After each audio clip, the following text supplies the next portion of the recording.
ta présence ce jour. Merci pour la guérison que tu répands, pour le salut, pour la bénédiction, pour les grâces. Bénissons ta présence en ce lieu. Nous te célébrons pour ce que tu as accompli. Tu donnes la vie en abondance. Nous t'acclamons, Seigneur. Nous t'acclamons, Seigneur. Nous t'acclamons, Seigneur. Nous t'acclamons, Seigneur. Nous t'acclamons, Seigneur. Alléluia, Jésus. Assieds-toi dans la présence du Seigneur.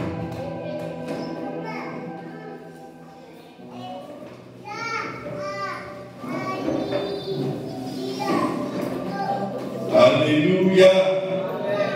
Alléluia. Tu es béni d'être dans la présence du Seigneur ce matin. Tu dois être joyeux. Nous avons terminé notre semaine de jeûne et de prière. Et c'était un moment de grâce. C'était un moment béni. Pour tous ceux qui ont assisté, je crois qu'ils ont été encouragés. Ils ont été fortifiés, ils ont été bénis. Dommage pour ceux qui n'étaient pas là. Je ne sais pas quand on programme les jeunes, si certains en ce moment ne se sentent plus membres de l'église. C'est dommage. Nous vous invitons à vous sentir concernés. Sur 5 jours, vous n'êtes pas venu un seul jour. Ce n'est pas normal.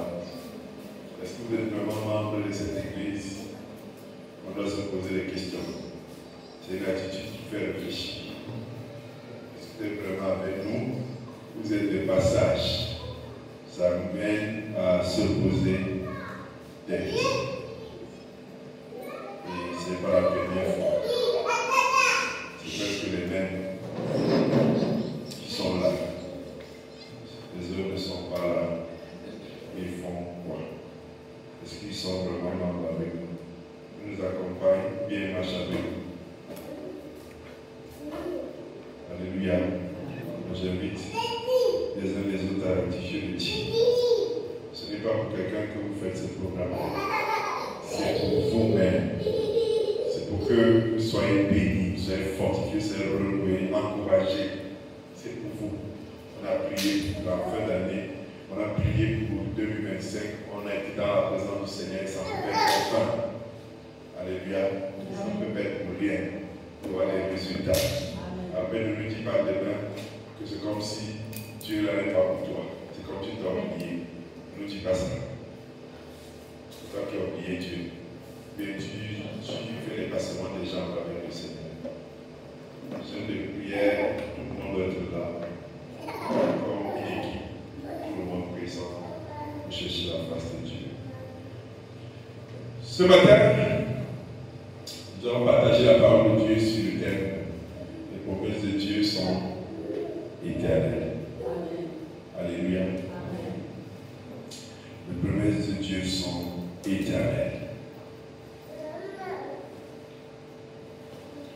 Quand vous partez au supermarché et que vous prenez un produit alimentaire sous la boîte, comme ici, vous allez voir une annotation qui est marquée dans un endroit, souvent c'est sur le bouchon ou à l'intérieur, le cas des bouteilles. Les produits alimentaires, vous aurez une date, on dira date limite de consommation. Vous prenez un médicament, vous regardez, vous allez voir date limite de consommation. Ça signifie que si après 7 ans que vous prenez cet aliment pour le manger, il y a des possibilités qu'il soit avarié et donc impropre à la santé. Pour les médicaments, ça signifie que le principe actif qui peut apporter la guérison n'est plus actif. Donc du coup, vous allez voir ça pour rien. Et pour d'autres médicaments, ils deviennent des poisons après cet acte. Parce qu'il ne faut pas oublier la différence entre le poison et le médicament. C'est souvent une question de dose. Et sinon, le médicament, c'est d'abord un poison. On donne la petite dose. Parce que la dose, là, elle est efficace pour guérir. Mais débarrasser cette dose, c'est le poison. Alléluia. Donc la différence entre le médicament et le poison, c'est la dose. N'oublie jamais ça quand tu prends les médicaments.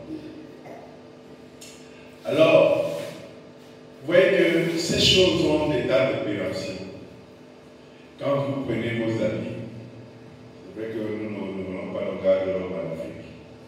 Mais il y a les dates de péremption aussi. Le tissu même blanche. Il te signale que vous avez dépassé le temps d'utilisation. C'est vrai que nous lui disons souvent que mon frère, nous ne comprenons pas ce que tu dis là, on va voir de porter. La chaussure, si on dit que j'ai atteint la date de péremption, il y a une maison, tu dis que non, on va renforcer, tu vas avoir le cheveu coordonné. Ça me rappelle là une histoire d'un pasteur que le Seigneur a béni aujourd'hui. C'est le pasteur du président du Congo. Il était tellement pauvre que il avait une seule paire de chaussures avec laquelle il partait partout. Et il avait tellement cousu ça qu'un jour, en partant au culte, il cousait sa cheveux le cordonnier qui était proche de l'église. En partant au culte, le gars courait son pied et ça s'est encore ouvert. Il est venu remettre son cordonnier et dit que non, il ne faut pas exagérer. Tous les jours, la même chaussure, tordue, elle est où? C'est quoi ça? Parce que la chaussure était fatiguée, on avait cousu ça de tous les côtés. Moi je dis Dieu lui a fait grâce. Alléluia. Donc, tout dans la vie a un temps. Ça finit par passer. C'est vrai qu'à la vie chez nous, tant que ça ne s'est pas gardé, c'est qu'à gagner. Donc continue d'espérer et d'utiliser. Mais tout dans la vie a un temps. Alléluia. Il y a un temps. Et tout finit par avoir un terme. Tout a sa date de péremption. Même les relations. Tu es ami avec quelqu'un, 20 années ça marche bien, et puis la 21e année ça ne donne pas. Vous êtes bien amis. Oh, il ne se parle plus. Même souvent dans les relations, les femmes, après 50 ans de mariage, un père de 70 ans dit qu'il s'est séparé avec sa femme de 65 ans. Tu te demandes qu'est-ce que fait comme le reste de leur vie. On ne sait pas. Mais tout doit être à la péremption. Mais la promesse de Dieu est éternelle. Alléluia. Je finis mon message. Amen. Mais je vais expliquer pour que vous compreniez mon message. Mais je finis. Les promesses de Dieu sont éternelles. Et je l'ai dit à plusieurs cette semaine et 2 semaines d'avant. Ce que Dieu a dit à Abraham n'était pas pour Abraham, mais n'était pas seulement pour Abraham. Ce que Dieu a dit au peuple d'Israël n'était pas pour le peuple d'Israël, ça ne s'arrêtait pas à eux. Alléluia. Donc quand tu lis la Bible, tu ne dois pas la lire comme quelque chose qui est historique. La Bible n'est pas un livre historique. C'est un livre du présent. Il sera présent jusqu'à ce que ceux qui vont nous précéder, nous remplacer, vont encore l'utiliser et il aura la même efficacité. Les promesses de Dieu n'ont pas eu un terme, n'ont pas pris un cours, n'ont pas été révisées. C'est pour ça que tu ne dois pas te poser la question quand Dieu dit des choses ici, c'est à moi qui parle, c'est à toi. Parce que les promesses de Dieu sont éternelles. Elles ne finiront, elles ne cesseront jamais d'agir. Elles ne seront jamais efficaces. Aussi longtemps que les gens viendront à Jésus-Christ, les promesses de Dieu s'accompliront. Alléluia. Elles s'accompliront. Et quand tu pries le Seigneur, tu invoques Dieu. Et je l'ai dit vendredi, je pense, ou jeudi. Dieu ne court pas. Et il va se réunir avec ses anges et dit vraiment, réfléchissons comment on va exaucer la sœur d'Italie. Dieu ne réfléchit pas, il ne va pas comme ça. Dès le 7e jour, la Bible dit que quoi? Dieu se reposa. Alléluia. Dieu se reposa. Quand Dieu a fini de construire le monde, le 7e jour, Dieu s'est reposé et il se repose encore aujourd'hui. Dieu est assis là. Vous savez, j'ai ri tout à l'heure quand la sœur Sarah racontait son chef. Je me suis dit que Dieu finalement, c'est ce qui doit être très très amusé quand il regarde les hommes sur la terre. Très très amusé quand il regarde. Et on est presque tous comme ça. Dieu est en train de te montrer des choses futures en te disant, tu vas accoucher 2 enfants à la même date, le même jour. Tu es en train de comprendre que tu vas tomber enceinte hors mariage. Et qu'il y a la tentation du péché qui se trouve à ta porte. Tu commences à chasser la tentation du péché. Tu chasses, tu dis loin de moi si c'est la Seigneur. Si Dieu devait exaucer ta prière, est-ce que tu ne seras pas malheureux? Hein? C'est que si c'était Dieu devait exaucer ce qu'elle dit là, elle devait être malheureuse. Ça veut dire qu'elle devait être stérile. Parce que Dieu est en train de lui parler de l'avenir. Elle est en train de comprendre Dieu au présent. Alléluia. C'est pour ça que quand tu comprends, la chose que tu fais, c'est de prier Dieu. Tu commences par prier pour dire que tu vas chasser, tu vas faire quoi? Prier le Seigneur. Est-ce que je peux comprendre ça, Seigneur? Est-ce que tu peux m'inspirer? Donc imaginez-vous qu'elle fait ça. Combien de personnes font ça? Et dans le monde entier font. Donc Dieu est très amusé quand il nous regarde. Il regarde les hommes et dit, oh, vraiment, ceci, si tu dois avoir la sagesse pour en comprendre. Alléluia. Oui, Dieu parle de manière énigmatique. C'est pour ça qu'il faut son esprit pour comprendre. Alléluia. Il faut son esprit. Souvent, dans des embrouilles là, tu dis, oh, il m'a oublié, je ne sais même pas s'il existe. Il regarde, il dit que voilà, regarde. Il est très amusé. Et souvent, tu es dans ta peine, souvent, tu vois que le gars a battu. Il réfléchit. Dieu te regarde dans ton sérieux, là, il te demande que tu fais quoi là? Sérieux, tu es en train de faire quoi là? Est-ce que tu sais même ce qu'il y a sur ta vie?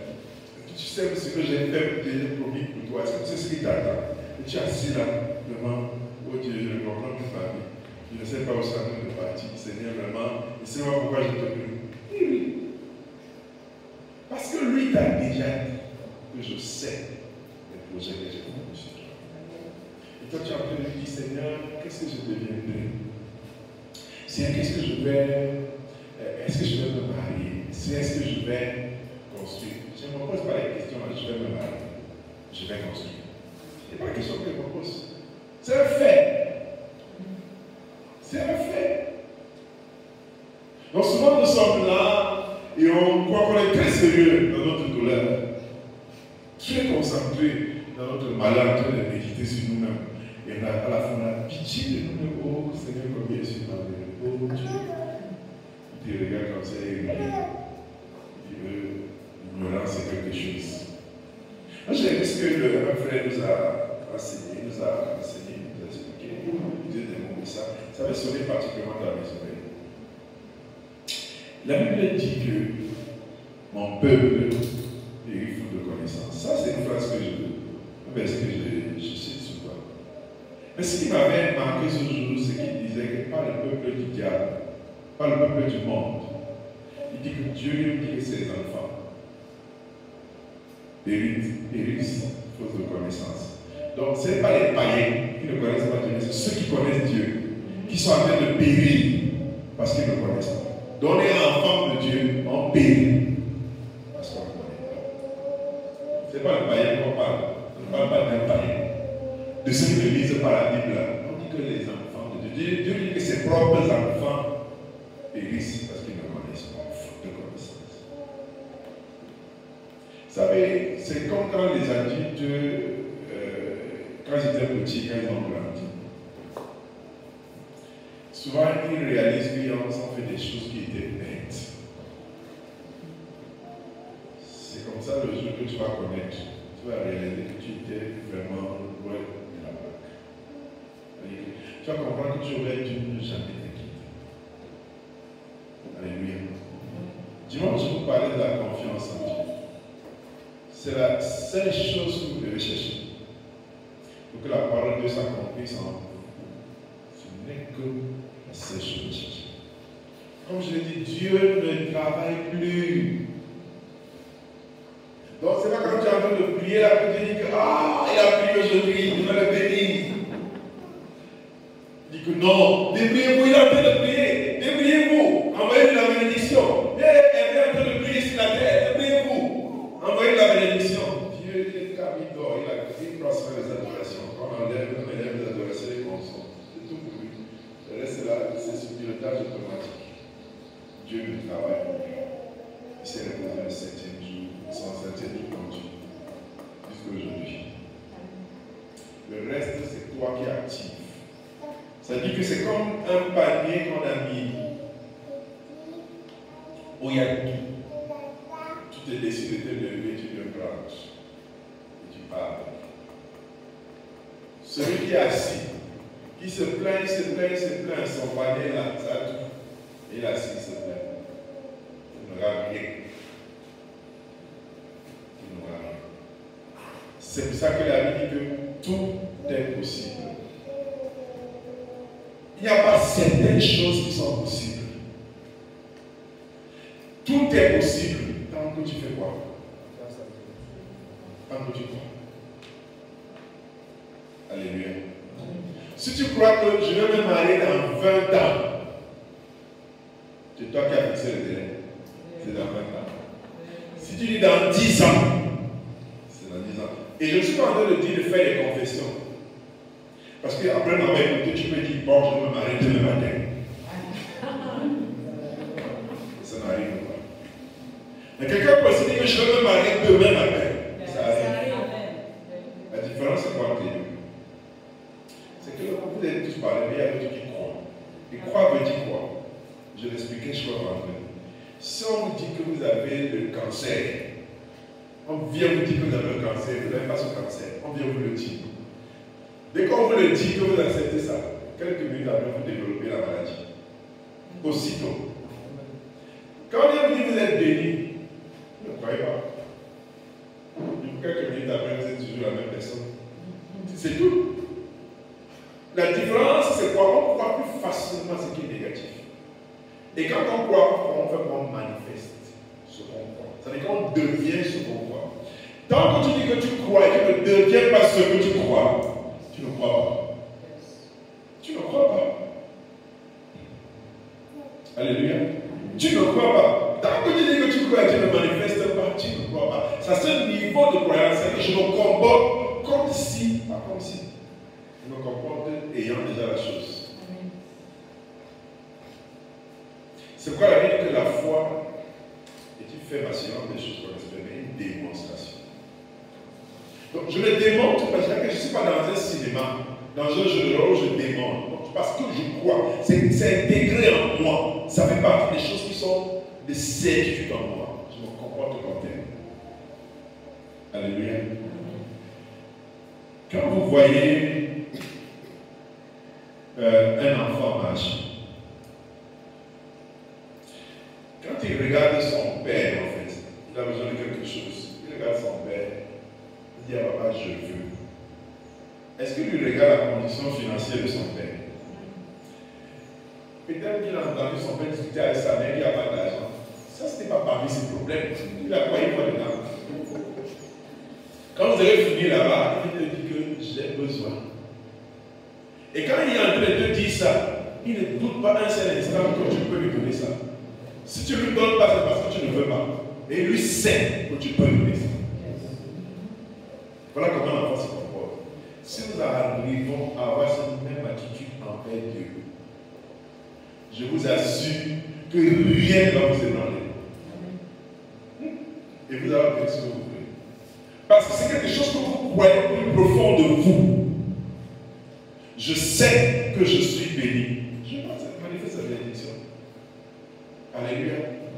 Je manifeste la bénédiction. Je crois que je le suis. Je causais avec une bien-aimée qui me dit, je ne sais pas, le pays ici dans lequel je suis venu, là, je ne sais pas. C'est comme si c'est un pays qui ne porte pas chance. Je lui dis attention. La bénédiction, ce n'est pas lié à la géographie. Parce que tu portes en toi Jésus. Et partout où tu pars, tu transportes Jésus. Donc, même si c'est dans le désert, ça devient une bénédiction. Alléluia. Ce n'est pas lié à un endroit, c'est toi qui portes la grâce. La grâce n'est pas positionnée quelque part. Si tu crois que c'est en France que tu auras la meilleure vie, c'est parce que tu crois que c'est possible. Ça va se faire. Mais si tu crois que partout où je vais, j'ai la grâce de Dieu. Partout où tu vas, tu auras la grâce de Dieu. Parce que tu vas te comporter comme tel. C'est-à-dire quel est le comportement de ce que tu crois, de ce que tu veux, de ce que tu demandes. Alléluia. Dieu ne travaille plus, Dieu se repose. Et dans son 7e jour. C'est toi qui décides de le prendre. J'avais toujours une confession que je le disais toujours. Et c'est dans les moments les plus insignifiants de ma vie, j'étais toujours que c'est que j'avais beaucoup. Et je le voyais au fond de moi. Je ne suis pas encore riche.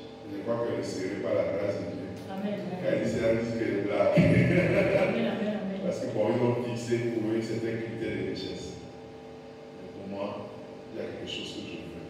Amen. Et dans ma tête, c'est comme ça. C'est là dans ma tête, c'est un rêve de chaque jour. C'est là dans ma tête. Tant que je n'ai pas vu ça, je continue de marcher. Amen. Alléluia. Tout ce que je fais dans ma vie, c'est là dans ma tête. C'est-à-dire que quand tu veux quelque chose, quand tu crois en quelque chose, chaque chose que tu fais est alignée avec ce que tu veux. C'est pour ça qu'on parle de vision. Alléluia. Amen. Tout ce que tu touches, tout ce que tu veux faire est aligné avec ce que tu as l'objectif que tu veux atteindre. Et tu sais que tu dois le devenir. Tu sais que tu dois le faire. Donc quand Dieu dit à Abraham, je rendrai ton nom grand, tu n'as pas besoin de savoir si c'est moi ou non. Alléluia. C'est une promesse qui m'est donnée. Et je le disais le vendredi, ce n'est pas pour rien que chaque fois que Dieu veut faire quelque chose avec quelqu'un, la première chose qu'il commence par faire, c'est qu'il te dit ce qu'il va faire avec toi. Pourquoi?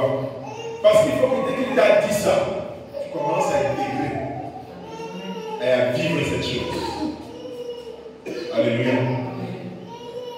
C'est Dieu, c'est ça qu'il dit à Gédéon, vaillant héros. Gédéon lui répond que je crois que tu t'es trompé de porte. Ici, pas vaillant.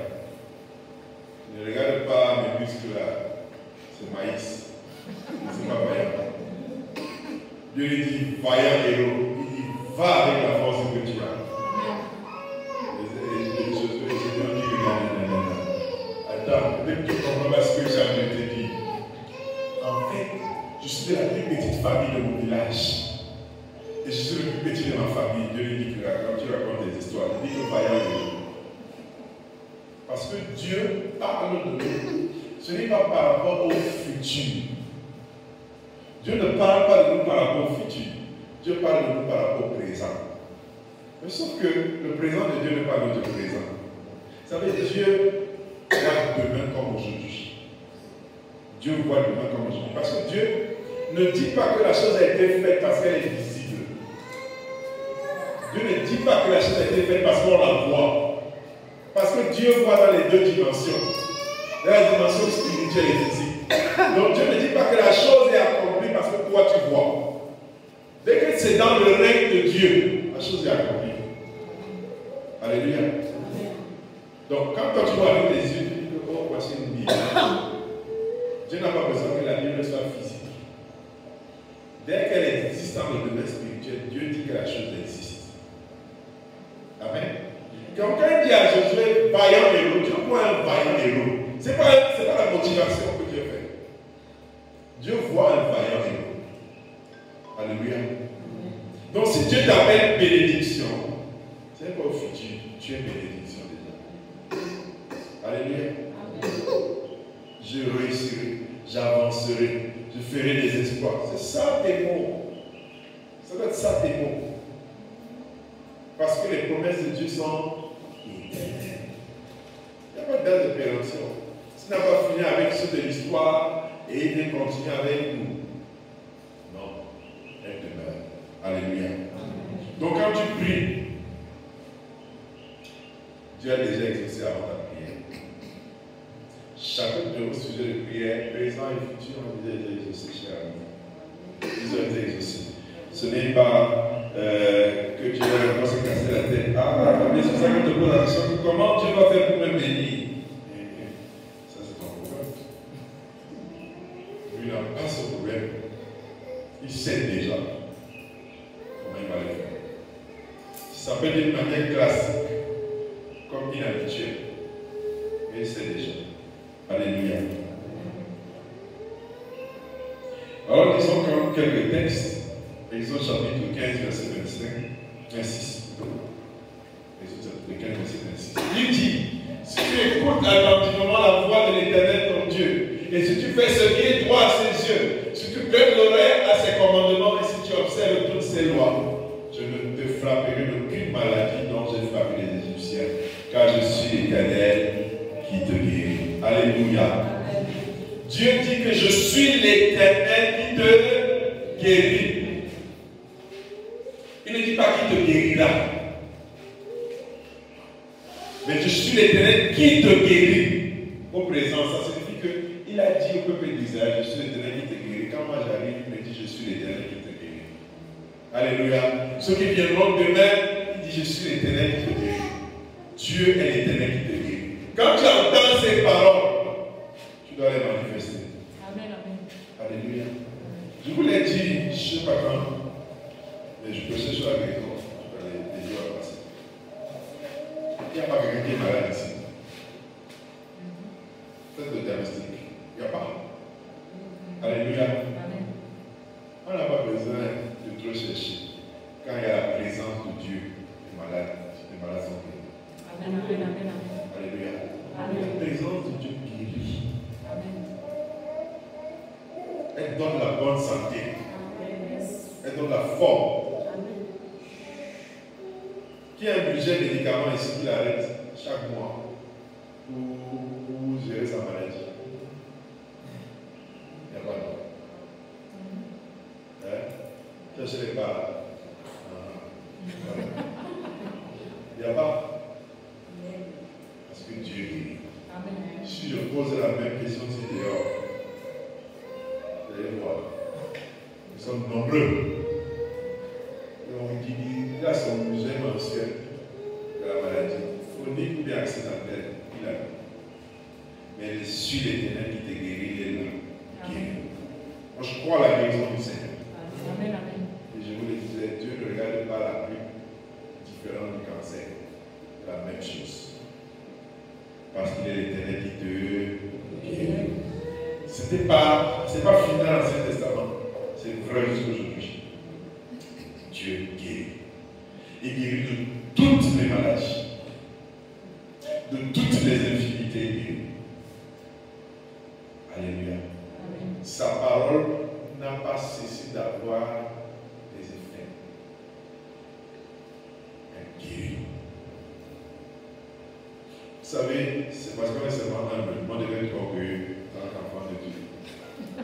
On a tout dans le Seigneur. Amen. Et si moi je vois un chrétien qui est crispé, qui est malheureux, qui est complexé, il faut qu'on le délivre. Moi je peux être complexé devant quelqu'un du monde. Je peux avoir honte de ma foi. Amen. Je crois à les amis. Moi j'ai eu tout dans le Seigneur. C'est pas comme ça quelque chose. Nous là c'était par la grâce de Dieu, on devait dire rien. Rien. Vrai, vrai. Donc nous c'est tout dans le Seigneur. Il n'y a rien qu'on a eu d'ailleurs. Donc je peux m'être complexé devant quelqu'un qui n'a pas le Seigneur. Parce que moi quand je le vois, je sais, il peut avoir tout son argent, mais je sais qu'il souffre. Je sais qu'il est malheureux, je sais qu'il y a des choses, plein de questions dans sa tête qu'il ne comprend pas. Moi j'ai le Seigneur. Alléluia. Même quand je suis malade, il me guérit. Alléluia. De toute mon existence, je n'ai jamais été hospitalisé. Jamais. Et je n'ai jamais eu de perfusion de ma vie. Jamais. C'est une grâce que Dieu m'a faite. Quand il tombe malade, c'est maximum une semaine. Quand ça a trop duré, ce n'est pas 3 jours. Même la grippe, j'avais la grippe pour la semaine-ci. Ça n'a pas fait 3 jours. Je suis en forme. Amen. Je suis en forme. Pendant le jeûne, ça me menaçait. Le jeûne a écrasé ça. Amen. J'étais fatigué.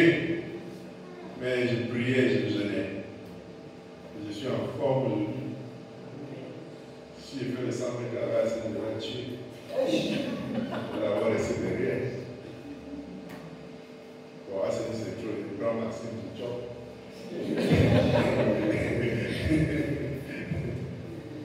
Alléluia. Le Seigneur nous guérit. On n'a pas besoin de faire beaucoup de bruit. Tu es dans la présence de Dieu pendant qu'il est là, il dépose ses grâces. Dieu ne peut pas être présent et la maladie résiste. Amen.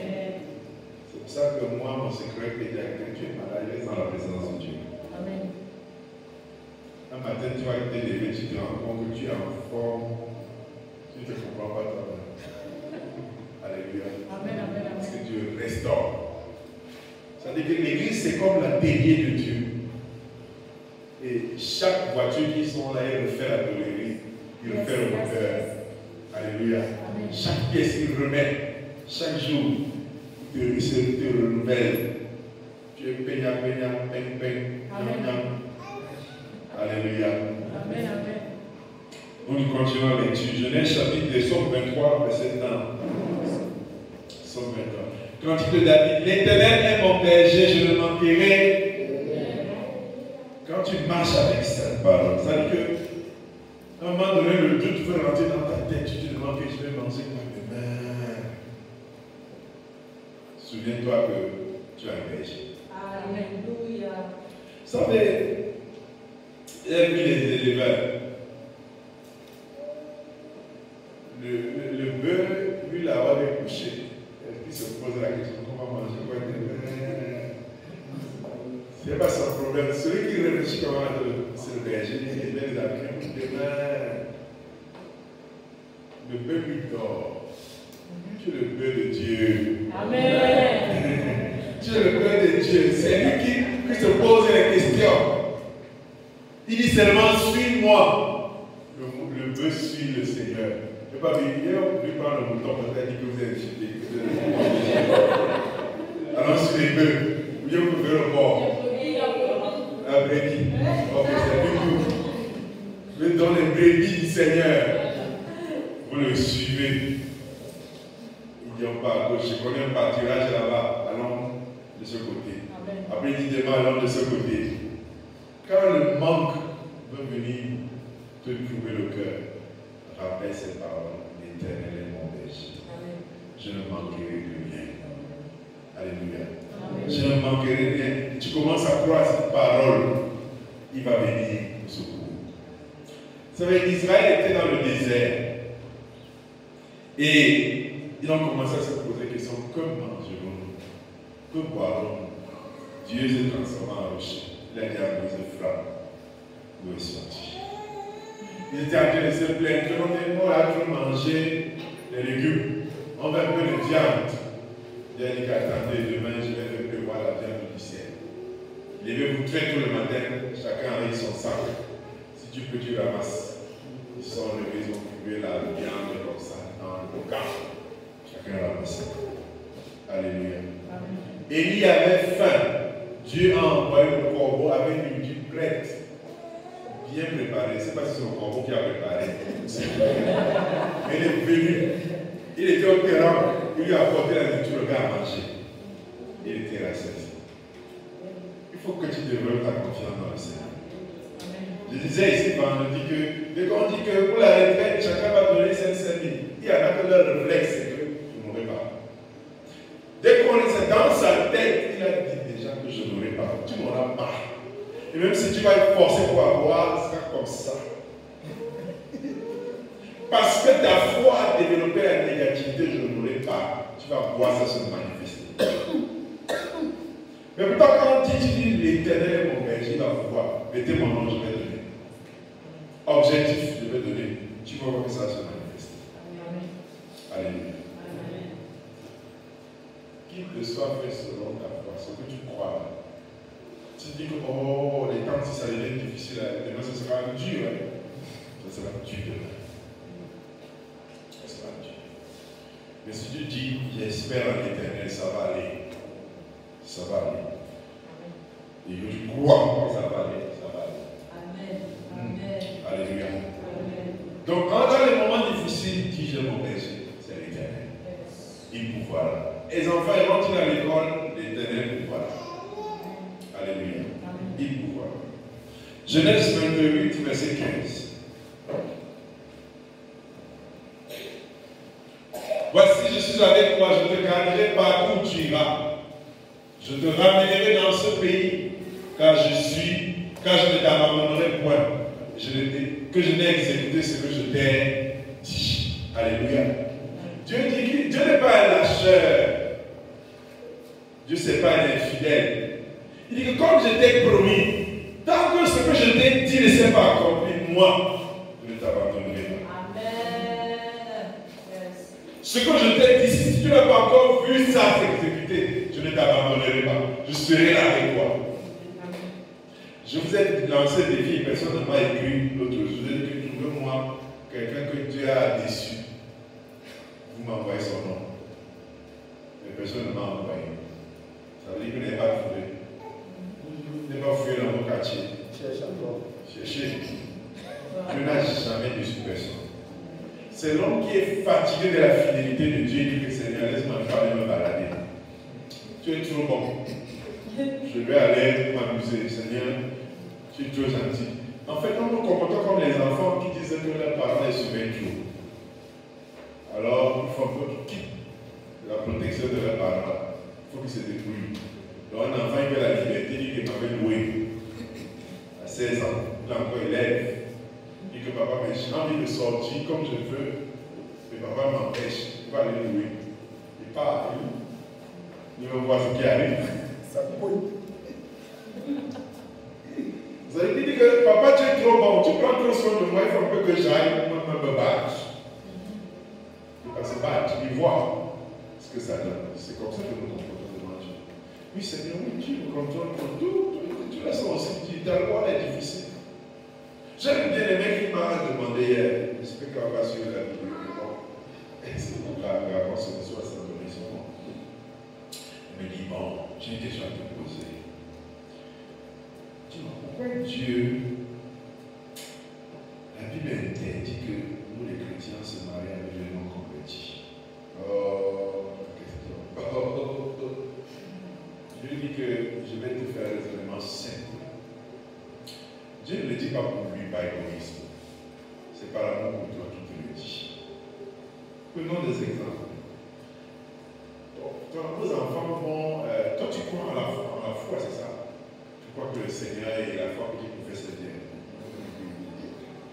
Et quand vous serez mariés, vos enfants iront chez qui? Ils vont te voir. Ah, ils vont décider. Avant qu'ils ne décident, on décide à 1 an. À quel âge vont-ils décider? À quand ils seront grands? C'est très intéressant. Avant qu'ils ne grandissent là, vous allez occulter où? Parce que celui dit qu'il croit au marabout, toi tu dis que tu crois à Dieu, vous allez occulter où? Celui le chef de famille. En tout cas, même si c'était toi, c'est Dieu à beaucoup tirer. Le jour que vous avez des problèmes et que vous devez prier, faites comme vous priez à Dieu. Faites comment? Lui ne croit pas à ton Dieu. Le jour où tu lui dis que tu veux gêner, et lui dit qu'il veut te voyager, faites comment? Le jour que tu veux prier, lui dit que lui ne veut pas y aller dans sa maison. Vous faites comment? Dieu ne dit pas ça pour lui. Ce n'est pas par égoïsme, c'est pour toi. C'est pour que tu aies la paix. Le jour où le diable dit que moi, il ne peut pas t'attaquer toi, il va m'inspirer le gars, il arrive à la maison comment porter les marmites. C'est la base de ta tentation. C'est-à-dire qu'au lieu de simplifier ta vie, toi tu vas dire, oh Seigneur, plus son cœur, oh Seigneur, change-le, oh papa qui se comporte convertissent. Oh Seigneur, David sera en train de faire. Dieu ne dit pas par amour pour lui. Et c'est de ce fait, si tu veux, après quand tu dit ça va faire ce que tu veux. C'est ta vie. C'est ta vie. Et tu peux être sûr que tu n'es pas la première à me poser cette question. Je t'ai répondu ça à beaucoup de personnes. Ils ont fait comme ils voulaient. Sauf que la vie les a enseignés. La vie les a enseignés. Elle va même te faire le témoignage. Tu avais raison, mais c'est 5 ans après. Je vais te dire que tu avais raison. Pour d'autres, ils veulent nous prouver qu'on s'était trompé. Donc, même quand ça les chauffe, ils ne parlent pas. Comment tu parles de publier les statuts? Oh, le meilleur mari du monde. Oh, si je n'avais pas eu, je ne sais pas. Alors qu'on connaît tous la vérité. C'est que ça te chauffe. Ça te chauffe. Donc, souvent nous nous comportons comme ça. Papa, tu es trop bon pour nous. Maman, tu es trop gentil. Je pense qu'on peut se débrouiller. Ça sont les fils prodigues. La maison si. Et puis c'est le même méchant. J'ai déjà grandi. Souvent, je dis que les parents ne doivent pas bien expliquer. Être adulte, c'est la frappe. On a tous envie de grandir, mais quand on a grandi, on se rend compte que mieux on était petit. Il y en a ici qui disent qu'ils veulent être parents, mais ils ne connaissent pas encore ce que c'est qu'être parent. Quand ça va venir, tu vas confirmer. Avant de faire l'enfant, renseigne-toi chez ceux qui sont déjà parents, ils vont t'expliquer. Moi, si j'en vois pas envie d'avoir mon enfant qui est porté dans les mains, ne te dérange pas, ça va arriver. Tu vas comprendre. Tu vas comprendre. Alléluia. Le Seigneur est fidèle. C'est nous qui sommes infidèles. On ne fuit pas Dieu parce qu'il est méchant, on fuit Dieu parce qu'on est fou. Amen. Parce qu'on est fou. C'est pour ça qu'on fuit Dieu, pour aller faire comme nous on veut. Et c'est pas parce que chez Dieu, là, ce n'est pas bon. Chez Dieu, c'est climatisé, les amis.